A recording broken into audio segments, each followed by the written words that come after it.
Hello, everyone. I've often heard it said in Christian circles that people are waiting on God. I'm waiting to hear from God. I'm waiting to see what God wants in my life. And when you ask them, hey, what's going on in your life? Well, I'm waiting on the Lord right now.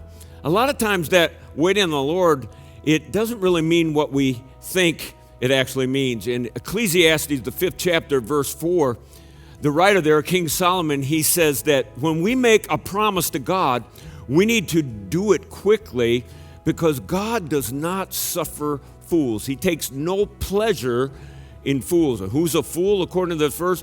Someone that knows what God wants and refuses to do it, and they're waiting for God to tell them, really, I want you to do this because that's what I actually want to do.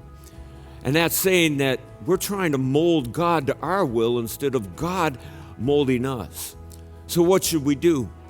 We should first of all do what we already know God wants before wanting Him to tell us something in addition.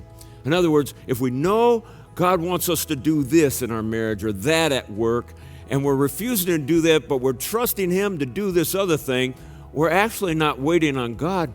God's waiting on us to do what He's already told us to do before He gives us what is next. So instead of praying, God, speak to me, we need to do what we know to do, and then He will speak to us clearly what He wants us to do next. That's how we take next steps in this life.